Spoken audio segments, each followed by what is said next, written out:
નમસ્કાર મિત્રો પ્રાથમિક શાળામાં શિક્ષક થવા માટેનો અભ્યાસક્રમ એટલે DLED, જેનું પૂરું નામ છે ડિપ્લોમા ઇન એલિમેન્ટરી એજ્યુકેશન, જે જૂના PTCના નામથી ઓળખાય છે. તો મિત્રો, આજે વર્તમાનપત્રની અંદર જે જાહેરાત આવી છે કે પ્રાથમિક શિક્ષણ ડિપ્લોની અંદર પ્રથમ વર્ષની અંદર પ્રવેશ મેળવવા માટે, તો મિત્રો આપણે જોઈએ કે આ DLEDનો કોર્સ કરવા માટે કઈ કઈ તારીખ છે અને ક્યાં સુધી એ ફોર્મ ભરી શકાય ને પ્રવેશ પ્રક્રિયા કઈ રીતની છે. તો મિત્રો નમસ્કાર, હું છું ગોસાઈ જગદીશ ગિરી, પ્રિન્સિપાલ લોકભારતી અધ્યાપન મંદિર સોનોસરા. તો મિત્રો, આજે જે વર્તમાન પત્રની અંદર જાહેરાત આવી છે કે diploma in elementary education DLED PTC કરવા માટે, તો સૌપ્રથમ આપણે તારીખ જોઈ લઈએ. તો 29/5/2025 તારીખ 10/6/2025 સુધી તમે આ ફોર્મ ભરી શકો છો. મિત્રો, બીજી વાત આપણે જરાક જોઈ લઈએ કે આ વખતની જે પ્રવેશ પ્રક્રિયા છે એ કઈ રીતની છે. તો મિત્રો, આ વખતની પ્રવેશ પ્રક્રિયા એ વિકેન્દ્રીકૃત પ્રવેશ પ્રક્રિયા મૂકવામાં આવી છે. તો આ વિકેન્દ્રીકૃત પ્રવેશ પ્રક્રિયામાં શું હોય? તો મિત્રો, સૌપ્રથમ ઓફલાઈન ફોર્મ ભરવાનું હોય, ઓનલાઈન પ્રક્રિયા નથી. એટલે તમારે જે PTC કોલેજમાં તમારે PTC કરવું હોય ત્યાં જઈને તમારે ફોર્મ ભરવું ખૂબ જ જરૂરી છે. હા, તમે એકથી વધુ PTC કોલેજમાં ફોર્મ ભરી શકો છો. તમને જે PTC કોલેજમાં તમે ફોર્મ ભર્યું હશે એ PTC કોલેજમાં તમારું મેરિટ નીકળશે. એટલે કે 10 તારીખ પછી, 10/6/2025 બધા ફોર્મ્સ ફિલઅપ થઈ જાય પછી તમારું મેરિટ નીકળશે. અને મેરિટની અંદર જો તમે ત્યાં આવી જતા હશો તો તમને જે તે PTC કોલેજ તમને કહેશે કે તમારા ઓરિજિનલ ડોક્યુમેન્ટ્સ જમા કરાવી જાઓ. હા, આટલું ખાસ ધ્યાન રાખજો. તમે જ્યાં ઓરિજિનલ ડોક્યુમેન્ટ્સ જમા કરાવશો ત્યાં જ તમને પ્રવેશ મળશે. અને જ્યાં PTC કોલેજમાં ફોર્મ ભરશો ત્યાં જ તમને પ્રવેશ મળી શકે છે. એટલે આ એક ઓફલાઈન વિકેન્દ્રીકૃત પ્રવેશ પ્રક્રિયા એ રહેલી છે. બીજું આપણે જોઈએ મિત્રો કે આપણે જે કરીએ છીએ DLED, તો આ DLED એની વિશેષતા કઈ કઈ રહેલી છે. તો મિત્રો, સૌપ્રથમ આપણે જોઈએ તો માત્ર 2 વર્ષનો આ અભ્યાસક્રમ છે. આ અભ્યાસક્રમની સાથે સાથે તમે એક્સટર્નલ કોઈ પણ કોર્સ તમે કરી શકો છો. હા, રેગ્યુલર નહીં કરવાનું. તમે જો એક્સટર્નલ કોર્સ તમે ગણાવશો તો તમારો કોર્સ એ માન્ય ગણાશે. તો આ એક્સટર્નલ કોર્સ, આની સાથે સાથે તમે ગ્રેજ્યુએશન પણ તમે એ કરી શકો છો. ટૂંકા ગાળાનો અભ્યાસક્રમ છે અને આની પછી જે શિક્ષક તરીકેની જે નોકરી મળતી હોય છે તે એક ઈમાનદારીની એક નોકરી હોય છે.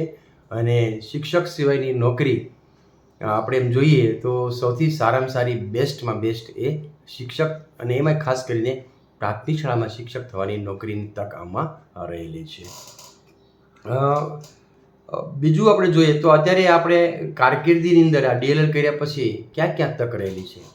તો મિત્રો, તમે ધોરણ 12 પછી માત્ર DLED થયા હોય, એટલે કે 2 વર્ષનો અભ્યાસક્રમ કર્યો હોય તો તમને બાલવાટિકાની અંદર સર્વિસ મળે. બીજું, તમને ધોરણ 3 થી 5ની અંદર મળે.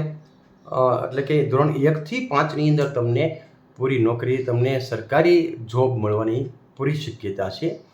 આ સાથે જો તમે 12 પછી ગ્રેજ્યુએશન કર્યું હોય અને DLED કર્યું, અથવા DLED કર્યા પછી એજ્યુકેશન, અથવા સાથે જ તમે ગ્રેજ્યુએશન કર્યું હોય તો તમને ધોરણ 6 થી 8ની અંદર પણ તમને જોબ ગવર્મેન્ટ મળી શકે છે. તો મિત્રો, આમ જોઈએ તો પ્રાથમિક શાળાની અંદર ધોરણ 1 થી 8ની અંદર આ અભ્યાસક્રમ પછી તમને સરકારી નોકરીની તક એ રહેલી છે. અત્યારે મિત્રો આપણે જોઈએ તો જે શિક્ષણ વિભાગ દ્વારા જે શિક્ષક ભરતીનું જે શૈક્ષણિક કેલેન્ડર બહાર પડ્યું છે એમની અંદર આવતા 10 વર્ષોમાં ધોરણ 1થી 5માં માત્ર ધોરણ 1થી 5માં 63,615 જગ્યાઓ એ બહાર પડવાની છે. તો મિત્રો આ DL પછી આવતા 10 વર્ષની અંદર તમને આ આટલી બધી બહુ ખાસી મોટો આંકડો કહી શકાય એવી આ ભરતી એ આવવાની છે. અને ધોરણ 6 થી 8માં પણ 20,223થી વધુ જગ્યા એ આવવાની છે. તો મિત્રો આ તો સરકાર દ્વારા શિક્ષણ વિભાગે બહાર પાડેલો એક પરિપત્ર છે કે આટલી જગ્યા અમારે ભરવાની છે. આ સાથે તમે કોઈ પણ પ્રાઇવેટ શાળામાં પણ તમે શિક્ષક તરીકેની સર્વિસ તમે કરી શકો છો. મિત્રો હવે વાત કરીએ જે જાહેરાત આવી છે. તો જાહેરાત મેં તમને કહ્યું એ મુજબ કે તમે 29/5/2025થી તારીખ 10/6/2025 સુધી જે તે કોલેજમાં જઈ તમે પ્રવેશ મેળવી શકો છો.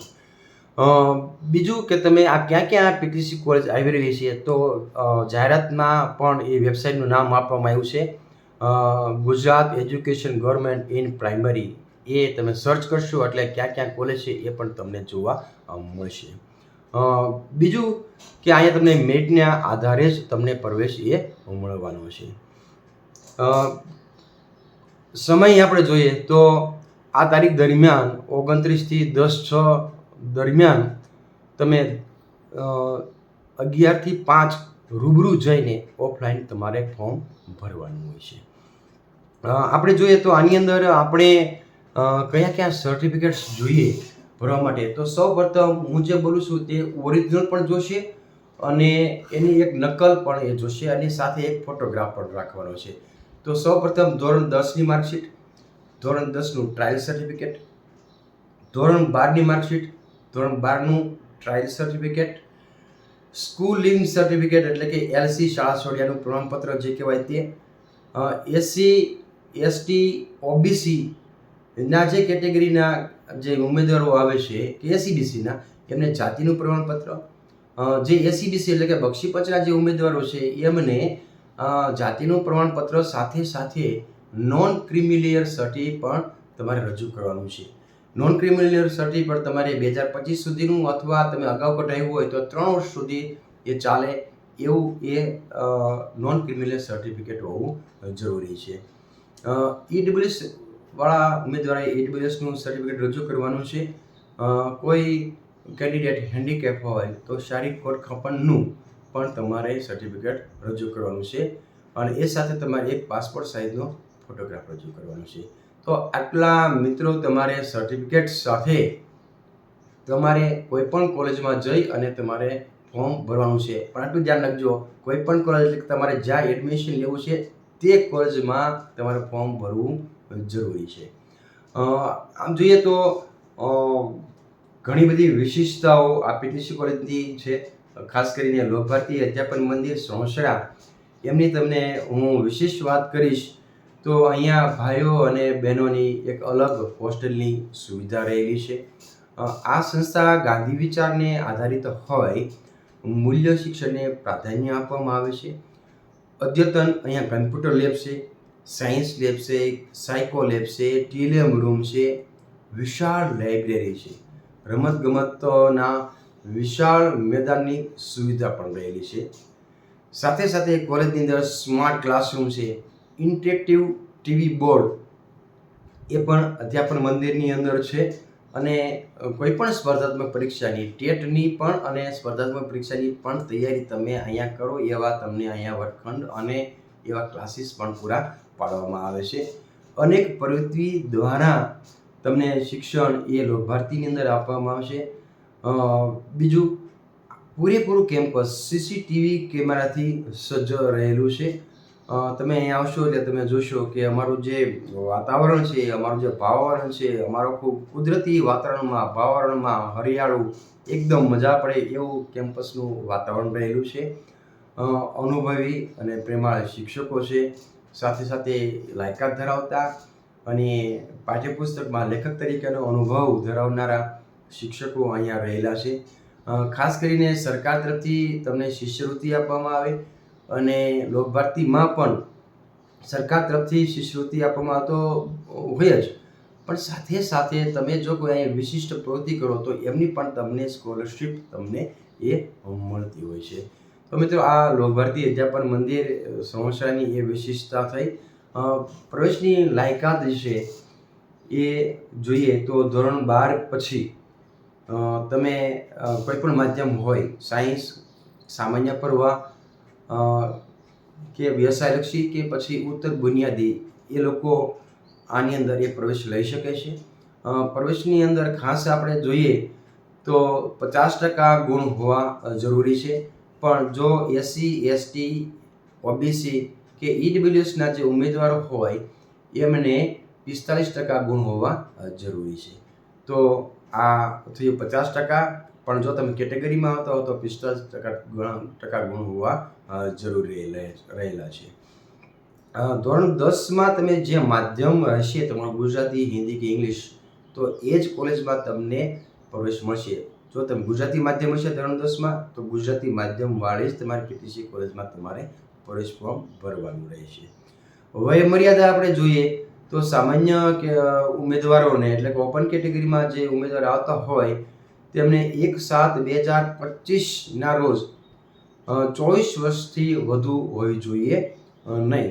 પણ જો તમે કેટેગરીમાં ઉમેદવારમાં હોય SC, ST, OBC કે EWSની અંદર તો 24+5 વર્ષની બીજી છૂટછાટ સરકાર આપવામાં આવે છે. તો આવા ઉમેદવારોને 29 વર્ષ સુધી તમે આ ફોર્મ ભરી શકો છો. હા, કોઈ વિધવા બહેન હોય તો એમની 33 વર્ષની વય મર્યાદા એમાં રાખવામાં આવી છે. અનામત બેઠકો પણ અહીંયા રહેલી છે. જેમ કે અનુસૂચિત જાતિને 7%, અનુસૂચિત જનજાતિ માટે 15%, વિકલાંગ ઉમેદવારો માટે જે તે કેટેગરીમાં 5%, અને બક્ષીપંચ એટલે કે સામાજિક અને શૈક્ષણિક રીતે પછાત એમના ઉમેદવારો માટે 27%, અને EWS એટલે કે આર્થિક રીતે નબળા વર્ગના ઉમેદવારો માટે 10% બેઠકો પણ રાખવામાં આવેલી છે. તો મિત્રો આ વાત થઈ પ્રવેશ માટે તમારી લાયકાત અને એની તમારી ઉંમર. તો મિત્રો આ બધા વસ્તુ જે મેં તમને અગાઉ કહ્યું એ બધા જ ઓરિજિનલ અને એક નકલ અને ફોટોગ્રાફ સાથે તમારે લોક ભારતીમાં આવવાનું છે અને ત્યાં આવી અને તમારે ઓફલાઈન ફોર્મ ભરવાનું છે. અને જ્યારે મેરિટ બહાર પડશે ત્યારે તમને બોલાવવામાં આવશે અને તમામ ઓરિજિનલ સર્ટિફિકેટ તમારે અહીંયા લાવવાના છે અને અમારે વેરિફિકેશન માટે ગાંધીનગર લઈ જવાના છે. અને ગાંધીનગરથી માનનીય પ્રાથમિક શિક્ષણ નિયામક શ્રી જ્યારે તમને પ્રવેશ આપે ત્યારે આપણો પ્રવેશ એ પાકો ગણે છે. તો મિત્રો ફરીને તારીખ ચૂકશો નહીં. તારીખ 29/5/2025થી 10/6/2025 સુધી આ ફોર્મ તમારે ફિલઅપ કરી અને જે તે કોલેજમાં તમારે આપવાનું છે. આભાર.